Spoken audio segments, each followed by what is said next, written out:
I want to make sure that everybody feels how the judges felt when we picked those dishes. I want everyone to go, oh my God, that is the most amazing thing I've ever had. I want everyone else to enjoy it as much as we have. I think all these props are looking pretty good, actually.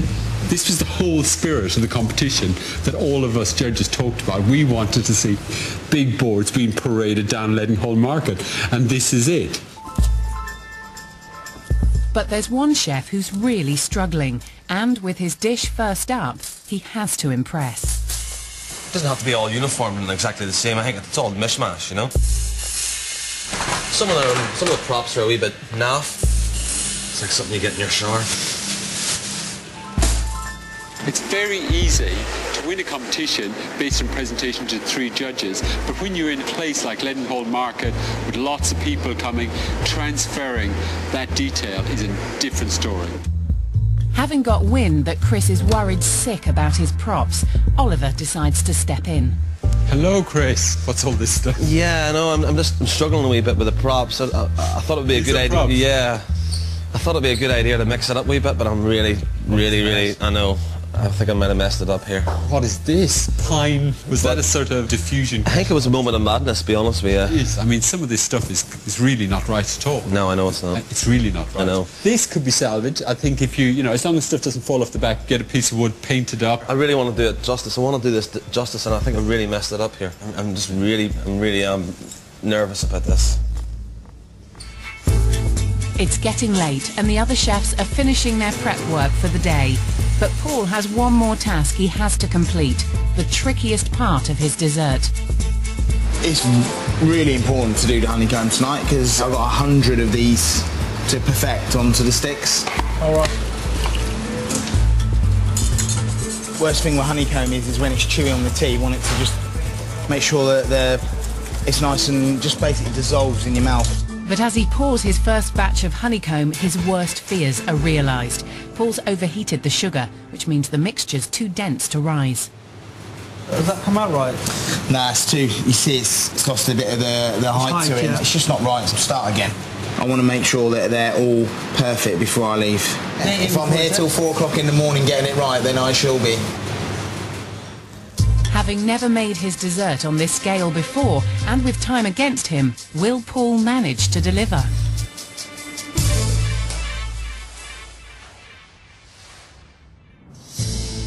It's 6 a.m. on the day of the People's Banquet. Early sunshine is bathing the City of London, and the beautiful old Leadenhall Market tucked away at its heart. Hopefully, yesterday's rainstorm won't be coming back. The chefs are facing one of the biggest challenges of their lives, delivering 4 spectacular courses for this unique event. Right then, this is it then. Here we go. Let's get cracking. 11 hours of hard labour lie ahead of them. The banquet is a colossal task, and it will take every ounce of their artistry, skill and stamina to pull it off. Failure is not an option. Brasserie chef Chris Fearon is more used to burgers than banquets, but today he faces the daunting prospect of serving the first course. It's hard. You just need to pay attention to what you're doing to get this correct, you know. Each piece of chicken has to be done perfectly. And for a banquet this size, I'm going to have a big red face over this stove trying to get each one of them right. Self-taught chef Aktar is also feeling anxious about his delicately spiced sea bass. As always, what's on my mind, fish. It's a very difficult course because you've got to get it bang on. I know today there's no room for error. It needs to happen, and you know, we will, one way or another, we'll get it done. Tom's serving the main course, and even though he's been here before, he's beginning to feel the magnitude of the task ahead. I think the reality of it is the scale and the volume of what we're about to do is beginning to become quite apparent.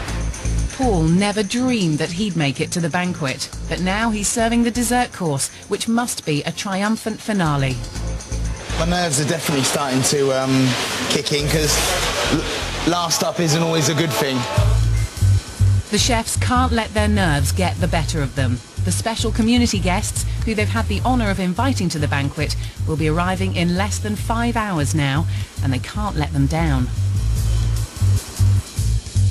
Keeping the kitchen on track this morning is Prue Leith's responsibility. I'm going to do my damnedest to see that the food leaves this kitchen on time and absolutely perfect. Good morning, chefs. Morning. How are you? Morning, Prue. So, all right, guys, has anybody got any problems? The oil, I don't want... There's a lot of spice in the batter, so I think we'd have to cool it down and change the oil over before Tom gets his pig's heads in. So. Are you frying up here as well, are you? Yeah. Yeah, see, then I've got donuts and I don't want your spice. In your donuts? In my donuts. It might be a real problem if you're all using the deep fryer. Yeah. Doing multiple oil changes could throw everyone off schedule, so Prue will have to find a way around it. Aktar's facing a different challenge with his fish course. It relies on a complex mix of spices, which are difficult to scale up for a whole shoal of sea bass and 100 soft-shell crabs. Some spices, like for example, if you're cooking for 10, it's 1 tablespoon of, say, chili. If you're cooking for 20, you can't just double it and say put 2. You can't do it like that. It doesn't work like that.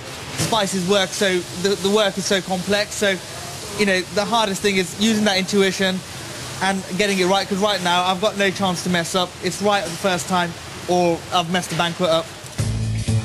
Tom's trying to perfect his gravy and still has his salt-crossed potatoes to tackle. But how are we doing for time? We're good. We think we're all right, or we're pushing it a bit? We're pushing a bit. We'll be all right. Paul had to work late into the night to remake his ruined honeycomb, and he still has to char 100 marshmallows. Following the discussion with Prue, Paul's biggest problem, finding a way to fry his donuts in fresh oil, was solved though. He's nipped in ahead of the others. Come up to the top kitchen because I want to be first in these fryers, and because the oil's brand new, it's lovely and clean, full of all the goodness in the oil, so it's going to get a lovely crisp shell on the donut. And most importantly, they're not going to taste the chicken, them fish, them pig's heads. So, you know what I mean? I'm first in. Outside, the preparations are well underway. Like the food, the setting must be spectacular because in about 3 hours' time, 100 guests will be arriving and expecting a day to remember. The waiters are being briefed and Leadenhall Market, the street party, is coming to life. Matthew's turned up to take charge of the final preparations. I hate today that the sun stays out. I think I'm sort of official host.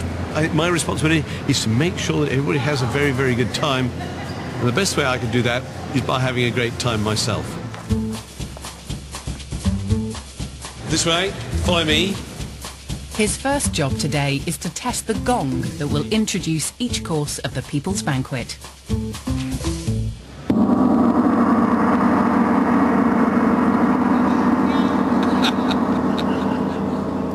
Oh, the power.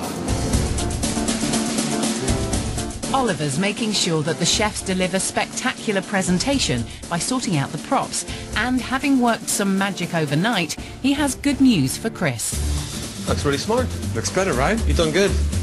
The boy done good. Boy done good. It's perfect. We have some technical issues, though. Why? What's up? Yeah. I'm not going to do that. Who's going to do that?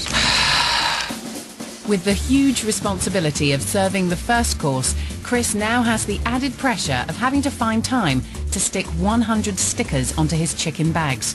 If he can't manage it, the presentation of his dish will be ruined. The winning chefs had to fight off stiff opposition to get to the banquet, but the runners-up, Lisa Allen, Michael Smith, Howell Jones and Andrew Pern, are all here to support them today. Hello chaps, how are we doing? Nice to see you. All under control? Yeah. Out of control. No stress there. And it's just saying the last drop, the good stuff. So tell an actor, are we going to be eating on time, are we? Or... Hey! Actor time. I've got that, I've got everyone packing the whip. Take your whiskey down here. Oh yeah, cheers. Cheers, chef. All the best, guys. Enjoy it, guys. See you at the end. See you. Cheers, Chief.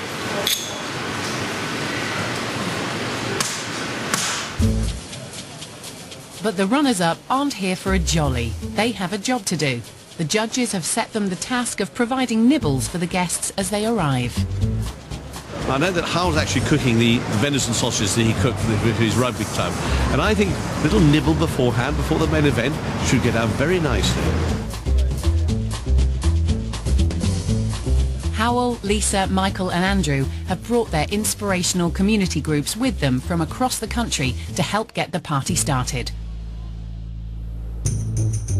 Howell's guests are from his native Wales. His son plays for Newport Rugby Club and Sharon Simmons cooks for the hungry young players. Today, Sharon and rugby club manager Gareth Hale are serving up some Welsh treats for the other guests, who are all beginning to arrive now. We're going to do some little venison sausage rolls today, made with Welsh venison. So. Oh, fantastic. Lisa Allen has brought along Anne Croft and her husband Brian, who she met at the Lancashire Day Heritage Luncheon in Eccles. When she invited me to come today, it's just been magic from first go, really. Yeah. Incredible experience, you know, to be here on the other side, you know, do some nibbles, show off Lancashire and then get to eat the fantastic food. Michael Smith is here from the Isle of Skye with Fiona McVicker and Kenneth MacDonald, who run a supper and pudding bingo night. 3 and 5, 35. Now they've made the long journey south to be here today. The real inspiration for me this year was knowing that the final banquet was for the people. It was just for you guys, all the people who do such hard work for the community. Andrew Pern's guest from Yorkshire is Alison Souter, who runs a tea club in Helmsley. We've brought some Yorkshire Park in here. We're doing various teas. A brilliant pantry of food literally on our doorstep, so that's what it's all about. So we'll get the old party started here, I think.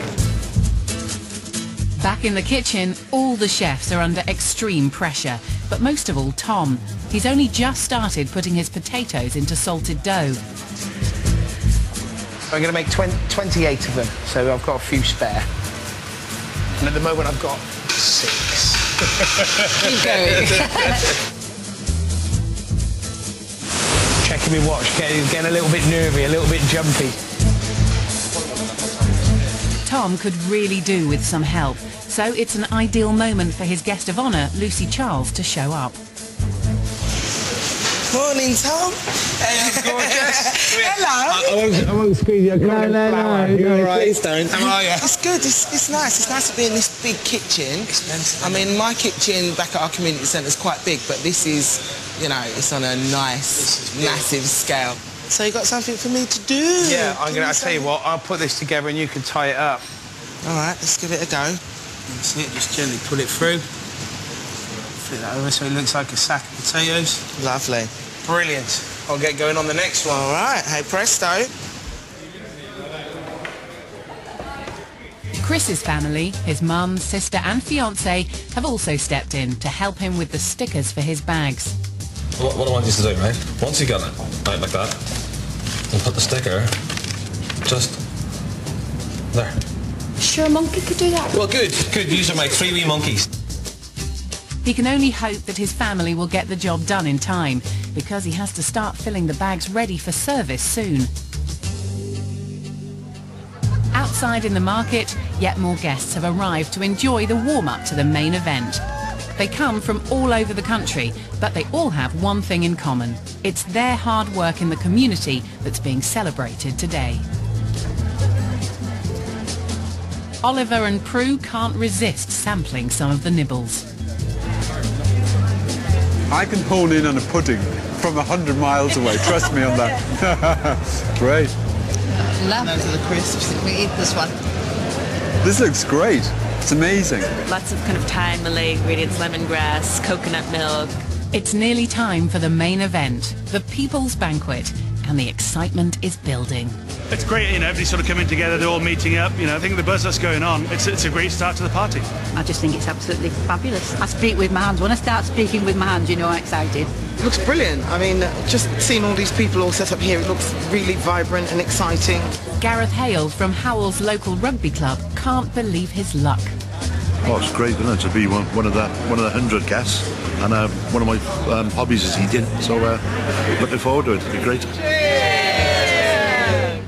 With just moments to go before the first course is served, Everyone's relieved that the weather is holding so far. Right, guys, we all know what we're doing? Yeah. Okay. In the kitchen, Chris gathers his brigade together for a final briefing. Okay. We're going to make this look really, really good on the way out. Happy?